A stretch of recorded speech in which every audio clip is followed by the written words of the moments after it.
In 2024, 25 years after the release of Stanley Kubrick's raunchy erotic thriller Eyes Wide Shut, starring Nicole Kidman, a film portraying sexual fantasies, power struggles, and unfaithful relationships, Nicole Kidman starred in Babygirl, a film about, well, unfaithful relationships, sexual fantasies, and power dynamics. More specifically, Babygirl, directed by Halina Reijn of Bodies, Bodies, Bodies fame, follows Romy, a powerful CEO of an AI shipping company who is unfulfilled with how things are going in the bedroom with her husband and ends up having a whirlwind sub-dom relationship with a young, sexy intern at her company played by Harris Dickinson. Through this relationship, she's really able to let loose and fulfill her ultimate desires, leading to a shocking altercation between her lover, and her husband, before she ultimately decides to end the affair and focus on spicing things up in the bedroom with her husband. A lot of people have had mixed reactions about this film.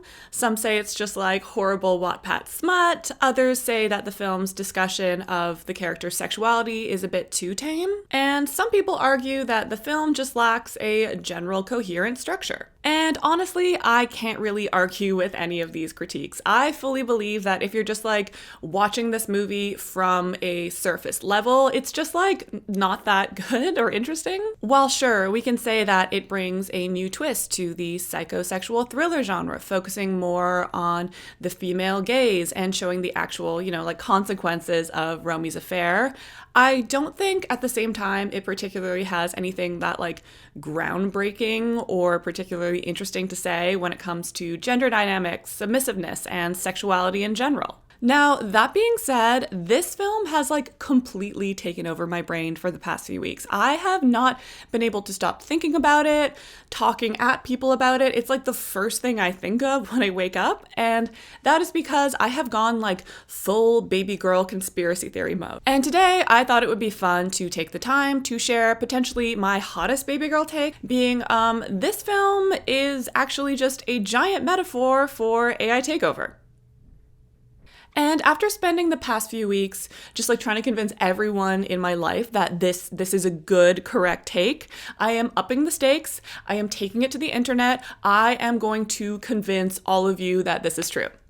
But before we get into this, hi, my name is Emma Chang-Kredl. Welcome back to my channel. It is so lovely to have you here.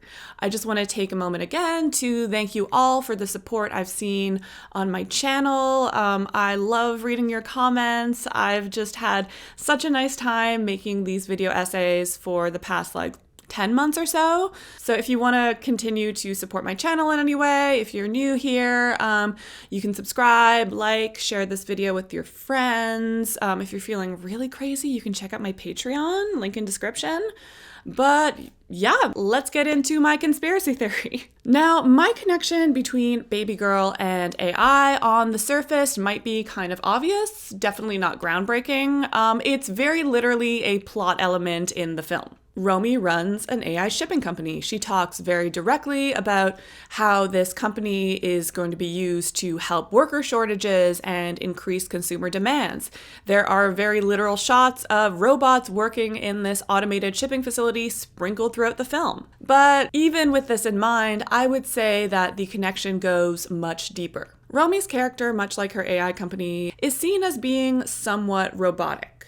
Girl boss heads this huge company. She's constantly checking emails on her phone. The film is constantly rapidly cutting between scenes of her, quickly moving between one social and work responsibility to another. At the beginning of the film, we definitely understand Romy's character as being very disconnected from human interaction. She's unable to communicate her sexual desires to her husband, instead using adult entertainment to fulfill her desires. She wants liberation, specifically sexual liberation, but she just doesn't know how to achieve it, finding it in the form of her charming and very calculated young intern Samuel, who quickly studies her and grows to understand her needs and desires. I think you like to be told what to do. And while watching the story unfold, I could not stop thinking about the ways this narrative kind of mimics the ways in which we talk about contemporary AI. I think there's something really to be said about the massive shifts we've seen in discourse surrounding AI, just even in the past few years. Specifically, this turn in seeing AI mainly as a source of convenience to seeing AI as a potential source of intimacy. In From Submissive Sidekick to Powerful Partner, Julianne Hill writes, quote, "It's a long-standing promise that's finally within reach. The transformation of artificial intelligence from a tool we use for routine tasks to a constant companion and tireless coworker that complements our strengths and compensates for our weaknesses," unquote. In 2024, you can have a full-flowing conversation with AI bots. You can create custom AI models to have as friends or lovers. We literally have AI therapists now. In fact, Hill goes so far as to claim that this kind of technology can, quote, "enable the human and the machine to become true collaborators, bouncing ideas off one another and playing off each other's strengths," unquote. But as much as people like Hill see this boom in AI as being the exciting new beginning of a tech utopia, it's not very hard to problematize this notion. There are just so many concerns we can bring up: privacy and data, algorithmic biases, this technology's impact on the environment. Furthermore, through the seeming increased emotional intelligence and conversational fluidity of this technology, many have rightfully pondered what this might mean for the future of human-to-human interactions and intimacy.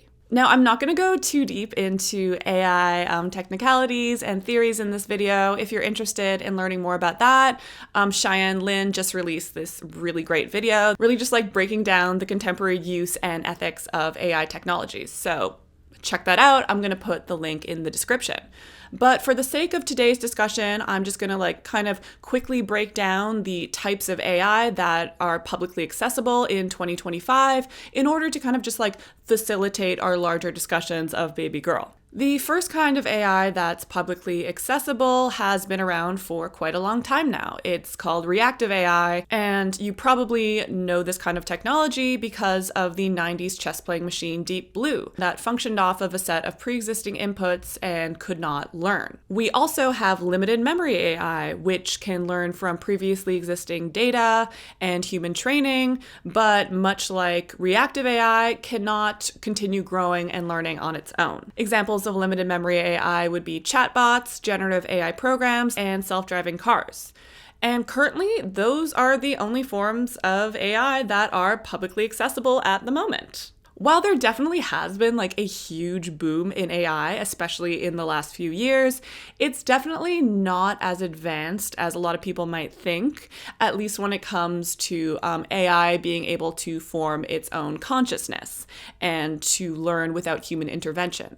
Yet. And now with all this information in mind, I'm gonna come to my first argument, which is that Babygirl very much exists in a transitional stage between this more publicly accessible, limited AI that we're seeing now and more self-aware, advanced kinds of AI that we might be seeing in the future. And in order to explain why that is, we're going to go ahead right now and do a little bit of comparative analysis. While many people have compared the film to The Piano Teacher, Eyes Wide Shut, or Secretary, one film that had just like a striking resemblance to Babygirl for me was Her, the 2013 film by Spike Jonze about Theodore, a lonely divorcee living in a high-tech near future, in which he forms a romantic and sexual relationship with a personalized AI, who fulfills the needs he was unable to achieve in his long-term marriage. And Her, while by no means a film explicitly about BDSM, is undeniably a film about power, sex, and desire. The relationship that Theodore has to his advanced AI bot, Samantha, is confusing,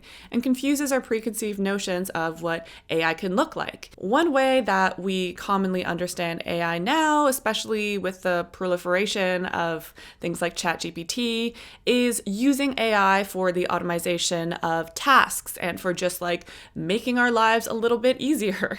The beginning of both Her and Babygirl open up with the use of AI technology as a means to streamline production of creative and manual labor. In Babygirl, Romy heads a company that specializes in automated shipping, stating openly that these services are a means to fulfill the desire of customers in a time of worker shortages and increased shipping demands. Somewhat similarly, in Her, Theodore works for a company specializing in the writing of personalized handwritten letters. In an opening scene, we see Theodore dictate his letters to his computer that then transcribes the letters into beautiful handwriting. And while this is like by no means like a sophisticated AI technology, we still see the lack of personalization of tasks that would commonly be understood as physical.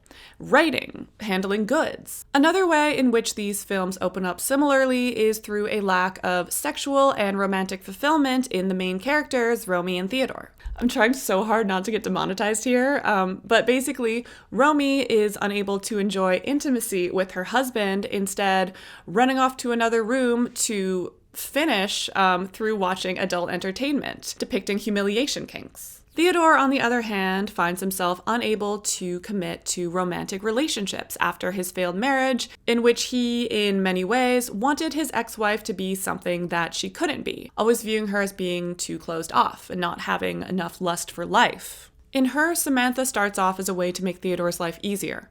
She proofreads his letters, reminds him about meetings, and gets him mentally prepared for dates. But as she studies his emotional responses to situations, she becomes invested in creating her own internal world and her own emotions. Being an AI model that was initially trained using Theodore as kind of like a model for human understandings and desires, the pair ends up, no surprises here, being a great match for each other. Samantha just has this great lust for life and this continual desire to learn, something that Theodore wasn't able to find with his ex-wife. And in turn, with Samantha, he's able to start opening himself up again and is really excited to start having new, fun life experiences. In disclosing his relationship to Samantha, his ex-wife points out that he, in a sense, has just like fabricated his ideal woman that he was always trying to project onto her. At the end of the film, Samantha explains to Theodore that her ability and desire to learn and emote has grown past him. She now has romantic relationships with a whopping 641 other people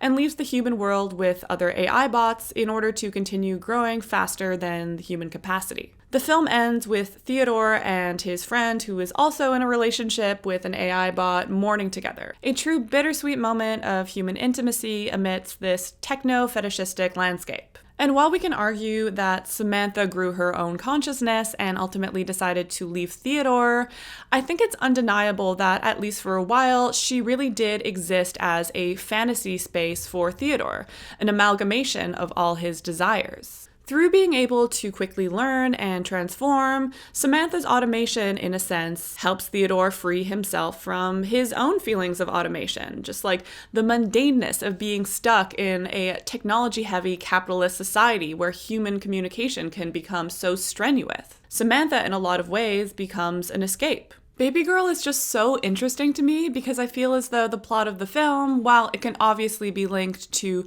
real-life desires and real-life relationships, is so oddly similar to her in both its plot structure and its understandings of contemporary intimacy. Samuel is a calculated and charming intern who studies and learns Romy's desires and acts as an outlet for her submissive needs. Their initial interactions are awkward and full of robotic communication, but quickly turn into a relationship that feels much more fluid, allowing Romy to really let loose with her fantasies and desires. Much like Theodore, she's really just been stuck in this loop of automation with her work and family life, unable to really communicate her desires to her husband. And much like Samantha in the landscape of the film, Samuel really only exists in connection to Romy's desires and figuring out how to fulfill them. And much like at the end of her, Samuel ends up branching out and dating other people. Here, Romy's assistant Esme, with whom he says he's learning different forms of intimacy and really growing to like how he is with her differently from how he likes himself with Romy. And once he serves his purposes within the plot of Desire,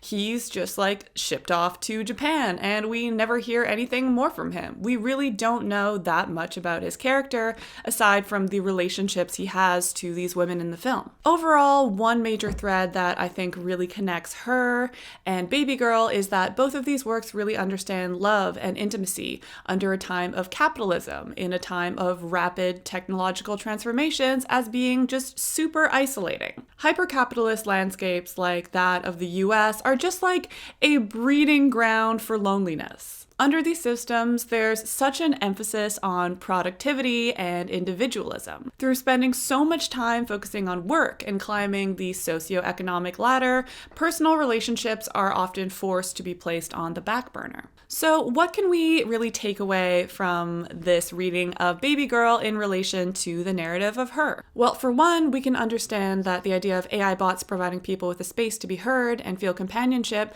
may help remedy individualized feelings of loneliness, regardless of the greater impact. But at the same time, issues of loneliness under capitalism really should be looked at through more of a collective lens. In a New York Times opinion piece, Loneliness is a Problem That AI Won't Solve, Jessica Gross ponders, quote, "What if even a tiny portion of the billions being spent developing AI chatbots could be spent on human and physical things we already know help loneliness? As Eric Kleinenberg puts it, to help lonely and isolated people, we should be investing in things like collective housing, parks, libraries, and other kinds of accessible social infrastructures that could help people of all ages build connectiveness. It's our social failure that has created this opportunity for AI and technology to fill the void," unquote. While Romy is definitely able to let out her more animalistic side with Samuel, it really, again, comes at the expense of her other relationships. If there is a loneliness epidemic under capitalism, one that was only exacerbated by the COVID-19 pandemic, one could argue that AI companions are just another way to isolate individuals from collective experiences, and further to organize and fight against these capitalist systems. In an interview with Indiewire, Reijn states that, quote, "The whole movie is basically about, on one hand, I want to be normal. I want to be the woman you like. I want to be a white picket fence. I want to be a robot. I don't want to be strange and awkward and weird and authentic. And then, on the other hand, all I want is to be authentic. That kind of conflict in any human being, where you want to do what society expects you to do, and yet you want to be your strange and unique self. That is at the core of this movie. We take sexuality as a metaphor for that. Sexuality is something we are all obsessed with. That is the reason we are. But that also is surrounded by shame, especially in the straight world," unquote. And while obviously I understand how this film works without my AI conspiracy theory, I'm just so fascinated about how these internal conflicts function now in contemporary society. And I feel like these conflicts are so interwoven with experiences under capitalism. The solitary experience of constantly moving, constantly working, constantly pushing down this desire to be connected to the world, to find meaning in your existence. While Reijn has never specifically referenced this text, one piece of media that I think greatly connects to Babygirl is Georges Bataille's 1928 novella, Story of the Eye, which is just a filthy, filthy book that I wouldn't recommend to anyone, but if you're feeling particularly edgy and down for something extremely taboo, go crazy, I guess? But yes, similar to the ways in which Romy's relationship to Samuel allows her to access her more animalistic side that she's really hidden away, Story of the Eye follows the crazy adventures of two teenagers who engage in increasingly taboo kinks or erotics, all of which can be linked back to ideas of death and violence, and that I definitely cannot describe in this video. Just know it's a lot and it's gross. Through Story of the Eye, we understand liberation through a complete abandonment of social norms, moving instead towards complete hedonism and kind of absurd horrors. And I'm making this connection between Babygirl and Story of the Eye for two reasons. The first of which is just like the fact that there are some just overt similarities plot-wise between these two works. For example, Story of the Eye begins with one of the teenagers daring the other to sit in a dish of milk. And this is where their erotic connection really begins. And we can really connect this to the milk scene in Babygirl, in which Samuel orders Romy a glass of milk and watches her down the entire glass, really sparking the beginning of their more erotic relationship. Further, I couldn't help but notice the few times in which there is urine imagery in Babygirl, which is just like classic Bataille imagery, which you will find plenty of in Story of the Eye. But going deeper than just the surface level, seeing that Story of the Eye, much like Babygirl, is a tale of liberation and erotics and the connection between the two, I am just so curious to see the ways in which, through our increased dependence on technology and this rise of AI, our ideas of erotics and liberation might also be shifting. Now, I'm going to try to break down some of Bataille's philosophies these in the most basic, digestible way. It's going to be a bit reductive, but this video is not just like a breakdown of Story of the Eye or Bataille, so I think we'll be okay. Basically, Bataille believes that as humans, we are discontinuous beings, constantly seeking out a sense of continuity. In Erotic Exuberance, Bataille's notion of eroticism, Thomas Mingai explains that, quote, discontinuous existence is the realm of isolated beings. In it, entities are limited, and thus have a selfhood, even a sense of seriousness. Continuous existence, on the other hand, is the realm in which the self is no more, in which energies are ever moving and stability is impossible, unquote. Essentially, being discontinuous means being a person isolated within this greater continuous existence who doesn't feel connected to their greater meaning and purpose within life, which we can and will further link to feelings that we were talking about before of loneliness under capitalism. Bataille goes on to argue that through sex, particularly through finishing, we momentarily experience what the French would refer to as a little death, a moment in which we experience continuity before ultimately returning to feelings of existential anxiety. Basically, we experience continuity through the intersection of sex and death. The erotic. We see Romy's sexual frustration linking to her greater understandings of her purpose in life. She's unable to finish with her husband and is constantly in the state of yearning, trying to better understand her desires, which ultimately impact every single facet of her life. As explained by Chris van der Wees, quote, the insatiable drive to experience continuity through sex and death interrupts the need to work. Humans therefore construct taboos in order to limit the drive for continuity.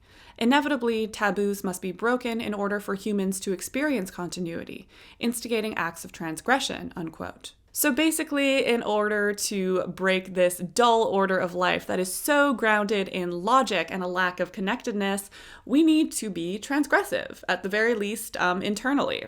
And I think that Bataille's work is pretty problematic at the least, and I would never really take his word or his philosophies as gospel. That being said, I do understand what he's trying to say with this text. I do agree that, being transgressive and breaking down what we understand as taboo can be quite freeing, especially in such a constrained society. And I think that this understanding of sexual transgressiveness is just so essential to understanding Babygirl. In Babygirl, as you probably gathered by now, Romy definitely uses her overtly sexual and, in her experience, taboo understandings of herself and her sexuality to break out of the discontinuity of her life.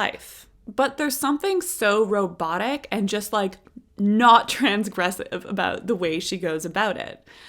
For example, once she's kind of come to terms with her own desires, she has this big girl boss moment at the end of the film where one of her coworkers is trying to humiliate her. And she's just like, I run this company. If I wanted to be humiliated, I'd pay for it. Before she returns home to her husband and partakes in some of the least sexually transgressive acts I've ever seen. While the director has stated that this film can kind of be seen as a cautionary tale of sorts, of not pushing down one's own transgressive desires, the exploration of these transgressive desires seem both so tame and contained, even though they do directly impact the rest of her life. And going back to our discussions from before, I would argue that these transgressive acts feel so much more contained because circumstantially, we are just more contained within this tech-centric capitalist landscape. With increasing access to information, as well as communities of like-minded individuals, new media platforms can create the illusion of wide-reaching, affirming spaces for community and experimentation. But this would certainly only be a best case scenario. In the internet age in which you're understood through your data, we are just so boxed in. We find ourselves in echo chambers. We're told what to like based on algorithmically selected information that is fed to us. Our own algorithmic data then becomes just so intertwined with how we see ourselves as people. In the words of Wendy Chun, quote, through habits, users become their machines, unquote. And even more so than this, like we stated before, capitalism is just such a lonely experience, making this form of algorithmic living such a convenience. We don't really have to go out of our way to figure out what we like, to do menial tasks, to find information, to figure out how to communicate with others. You can be having a difficult conversation with someone and literally go to ChatGPT and be like, how do I answer this? And as we talked about before, a lot of solutions we're seeing to this loneliness epidemic are so based in further boxing us in further isolating us, through creating more of a sense of intimacy and dependency with our machines. And this is what I find so interesting about Babygirl. It feels like Reijn is trying to create this more toned down, Bataille-esque narrative of liberation, but the liberation the film seeks to portray is just unable to really break through the confines of the system, which at the end of the day just exacerbate these feelings of loneliness and existential dread. We can understand Romy's affair as a space for controlled experimentation of acts that she feels too ashamed to bring up to her husband, and frankly doesn't really even understand herself, using her affair with Samuel as a space for this experimentation, a man who, in the universe of the film, like we said before, really only exists as a tool for experimentation and intimacy. Romy wants someone to tell her what to do, to tell her what she desires and how she desires it. In many ways, she desires automation as a form of liberation. In arguably the peak of Romy's journey to liberation, she attends a rave where she fights through a crowd of young ravers searching for Samuel. In Can Babygirl Breathe New Life into a Retrograde Genre, Aaron Swartz really effectively captures the feeling of the scene, writing, quote, "As she fights her way to Samuel, a shot from overhead shows the crowd massing and colliding under strobe lights as it pushes the two together. The shot parallels an earlier scene of Tensel's fulfillment robots gliding evenly along their optimized routes, also shot from above. The framing is the same, the goal is the same, picking the one thing, the one person you need out of the mass, but the images couldn't be more different," unquote. And while yes, Swartz is correct in pointing out that visually these images could not be more different, thematically they are just so intertwined to me. The sense of grand freedom and exploration that at the same time just feels so optimized. The feeling like Romy doesn't really have full agency in this situation, that she's being pushed towards this direction, but at the same time, there's not really a feeling that Samuel is in any way controlling her. In Algorithmic Intimacy, the Digital Revolution in Personal Relationships, Anthony Elliott writes, quote, "Algorithmic intimacy is about machine intelligence working with us, amplifying our erotic impulses, steering our personal preferences, solving our intimate dilemmas, and creating new dilemmas along the way.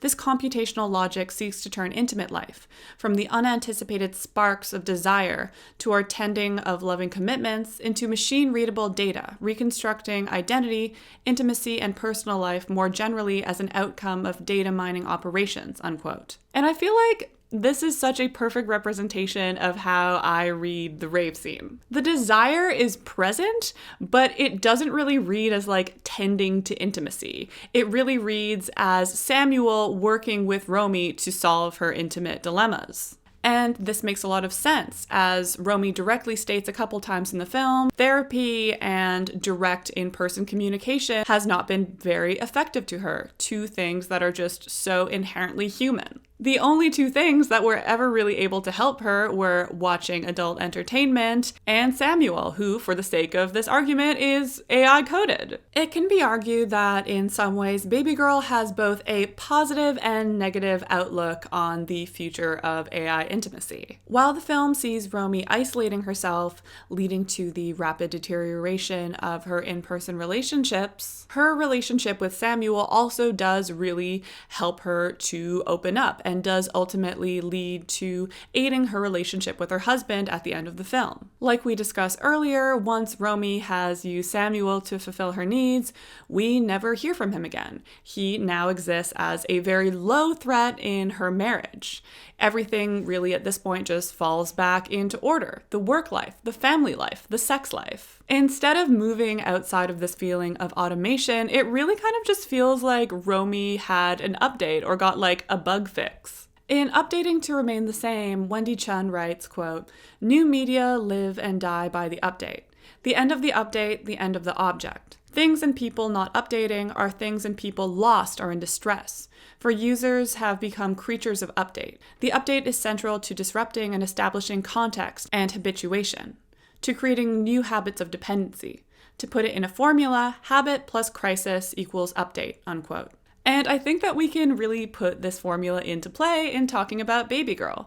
Like we talked about before, Romy is stuck in this automated cycle of habits. Then she has a crisis, and at the end of the film, she's pretty much just like updated and nothing too drastic changes. She is just in an updated cycle of habits. If Reijn understands Babygirl as a cautionary tale about repressing desire and what that could lead to, it can also be read as a cautionary tale about greater automation, about the ways in which new media and AI technology can give the impression of true change through the process of the update. Although AI and new media technology has the potential to lead us to new ideas that we may not have previously considered, it's also a system that's designed to understand you through data and information. And at the end of the day, you're still alone and you're still isolated. You're still stuck in this loop. While AI hasn't yet developed to the point where it can form its own thoughts, at least that we know of, this is still very applicable to the kind of technology that we currently have present. Anytime we rely on these machines to help craft messages, to help us with our problems, we aren't using our social and creative muscles. And these are muscles that, if we're not constantly using them,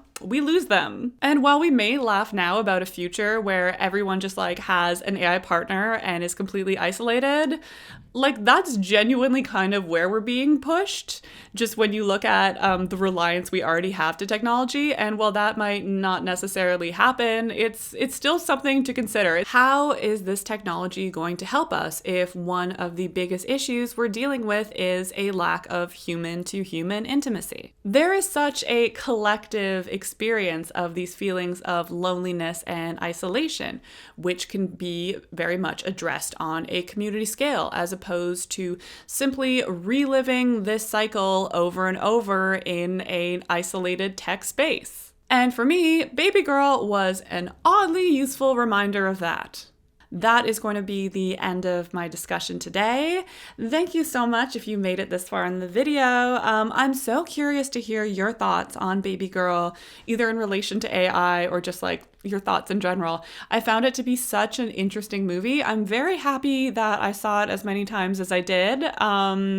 But yes, drop your thoughts below. If you want to subscribe, check out my Patreon, please do. But thank you again for being here, and I will catch you in the next one. Love you.